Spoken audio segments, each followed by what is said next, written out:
Yes everybody, good morning. Last की जो class थी व्हीटस्टोन ब्रिज, उसी के अकॉर्डिंग हम एक प्रैक्टिकली एक अपरेटस लेते हैं मीटर ब्रिज। लास्ट की क्लास में व्हीटस्टोन ब्रिज का प्रिंसिपल आपने पढ़ा, उस प्रिंसिपल के अकॉर्डिंग अननोन रेजिस्टेंस को कैसे फाइंड करते हैं ये भी आपने स्टडी किया।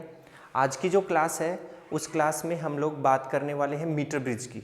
मीटर ब्रिज जो है ये एक एक्सपेरिमेंटल डिवाइस होती है जो 1 मीटर लंबी होती है। ये आपको फिजिक्स लैब में मिलेगी। इससे रिलेटेड हम आपको प्रैक्टिकल भी करवाएंगे, ये आपके प्रैक्टिकल एग्जाम में भी आती है, तो आपको उस केस में भी आपको बताएंगे। और इसका डायग्राम जो है वो हम आपको बना के और फिर उसके अकॉर्डिंग हम आपको समझाएंगे कि मीटर ब्रिज जो है वो व्हीटस्टोन ब्रिज के प्रिंसिपल पे ही काम करता है। इसमें भी 3 रेजिस्टेंस होते हैं, नॉन रेजिस्टेंस, और बाकी के एक रेजिस्टेंस अननोन होता है जिसकी वैल्यू हमें फाइंड करनी है। कैसे करते हैं देखते हैं। तो चलिए आज हम बात करते हैं स्लाइड वायर ब्रिज या मीटर ब्रिज पे।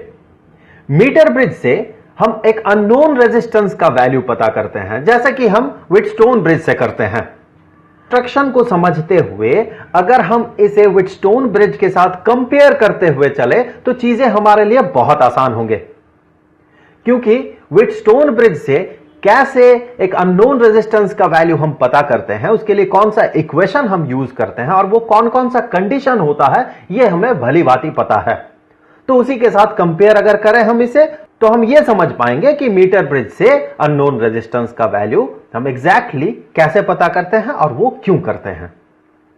तो फिर मैं तो यही सजेस्ट करूंगा आपको कि व्हीटस्टोन ब्रिज से रिलेटेड जो वीडियो है उसे आप देख ले। उस वीडियो का लिंक मैं डिस्क्रिप्शन में डाल रहा हूं और वो आपको सजेस्टेड वीडियोस में भी दिखेगा।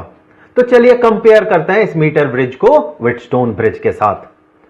तो अगर आप देखेंगे आप पाएंगे कि व्हीटस्टोन ब्रिज में एक वेरिएबल रेजिस्टेंस होता है, जो कि यहां मीटर ब्रिज में भी है। यहां पर एक अननोन रेजिस्टेंस होता है, यहां भी है।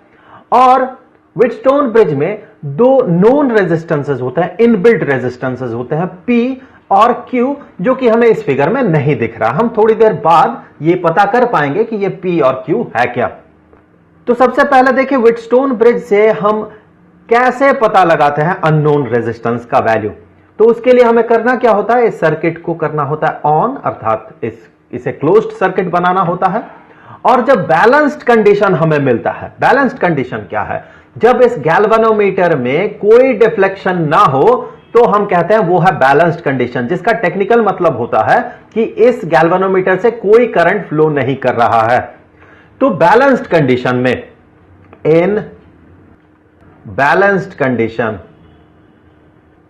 अर्थात गैल्वेनोमीटर से कोई करंट का फ्लो नहीं है, ऐसे स्थिति में ये जो Q डिवाइडेड बाय P होता है, अर्थात दोनों रेजिस्टेंसेस का रेशियो, ये बराबर होता है X डिवाइडेड बाय R के। सो इससे हम X का वैल्यू ऐसे पता लगाते हैं, X ये बराबर हो जाता है Q divided by P into R। तो किसी तरह से हमें इस मीटर ब्रिज में भी बैलेंस्ड कंडीशन लाना होगा, लेकिन उससे पहले चलिए देख लेते हैं कि एग्जैक्टली कौन सा आर्म यहां पर रेजिस्टेंस P को इंडिकेट करेगा और कौन सा पार्ट रेजिस्टेंस Q को इंडिकेट करेगा। उसके लिए कुछ पॉइंट्स मैं लिख लूंगा यहां पर। ये पॉइंट अगर A है, ये पॉइंट अगर B है व्हीटस्टोन ब्रिज का, और ये पॉइंट C और ये पॉइंट D है, तो फिर उन पॉइंट्स को हम इस मीटर ब्रिज में कहां प्लॉट करेंगे। देखिए ये होगा पॉइंट A, मैं आगे बात करूंगा क्यों। ये होगा पॉइंट D, ये होगा पॉइंट C और यहां पर होगा पॉइंट B। व्हीटस्टोन ब्रिज में देखिए B और D पॉइंट्स के बीच जुड़ा हुआ है गैल्वेनोमीटर। यहां भी देखिए B और D पॉइंट के बीच जुड़ा हुआ है गैल्वेनोमीटर। यहां पर गैल्वेनोमीटर से ये जो आर्म आपको दिख रहा है ये एक जॉकी है जो कि अपना पोजीशन चेंज कर सकता है, हम इसका पोजीशन को चेंज कर सकते हैं। ये एक मूवेबल आर्म है। अब इससे आगे देखें, A और D के बीच जुड़ा हुआ है वेरिएबल रेजिस्टेंस R। इस फिगर में भी देखें A और D के बीच जुड़ा हुआ है वेरिएबल रेजिस्टेंस R। D और C के बीच जुड़ा हुआ है अननोन रेजिस्टेंस X, और यहां भी देखें D और C के बीच जुड़ा हुआ है अननोन रेजिस्टेंस X। अब देखें व्हीटस्टोन ब्रिज में देखें A और B, इन दोनों पॉइंट्स के बीच रेजिस्टेंस जुड़ा हुआ है P। यहां पर A और B पॉइंट्स के बीच एक रॉड का पार्ट है। यहां पर ये जो आपको दिख रहा है ये एक रॉड है। ये कांस्टेंटन रॉड होता है नॉर्मली, ये मैंगनीन का भी बना हुआ हो सकता है।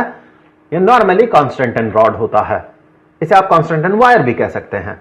हम कांस्टेंटन यूज करते हैं या मैंगनीन यूज करते हैं, क्यों? क्योंकि उनका स्पेसिफिक रेजिस्टेंस बहुत ज्यादा होता है।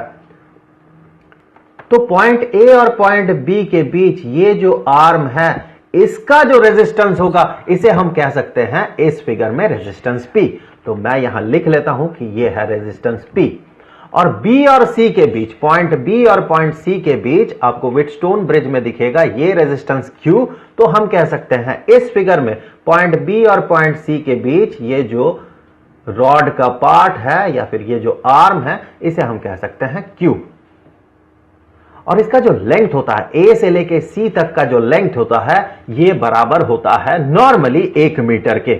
इसीलिए हम इसे मीटर ब्रिज कहते हैं। देखिए यहां पर एक मीटर रॉड लगा हुआ है। सो अगर A से लेके B तक का लेंथ ये L हो, तो पॉइंट B से लेके पॉइंट C तक का जो लेंथ होगा ये होगा 100 माइनस L।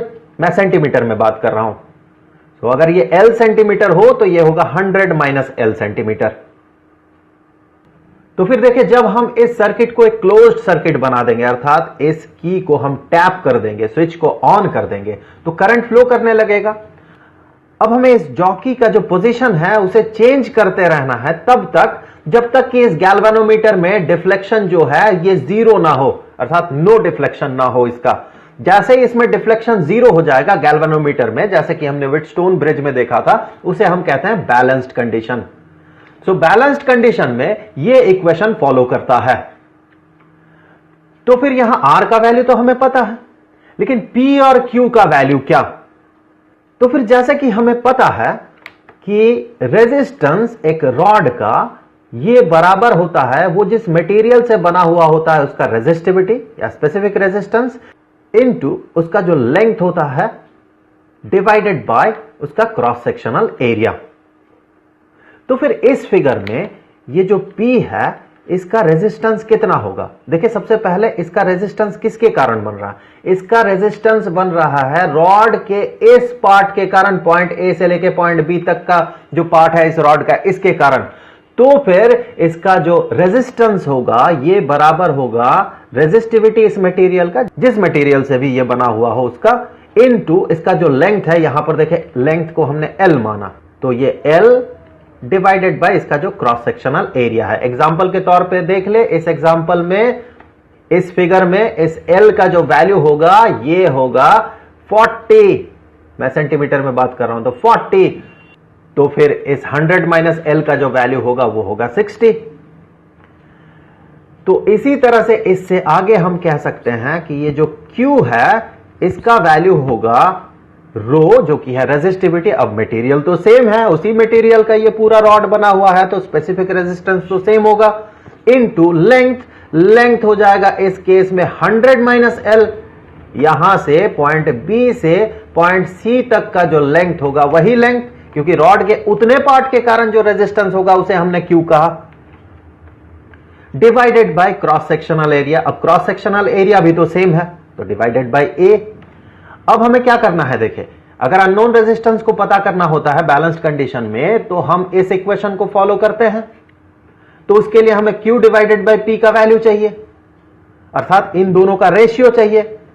तो रेशियो देखें हम कैसे पता करेंगे, इन दोनों इक्वेशन से देखें हम कह सकते हैं कि Q divided by P is equal to, Q के लिए ये वैल्यू पुट करें row into 100 minus L divided by A, whole divided by P के लिए ये वैल्यू पुट करें तो row into L divided by A।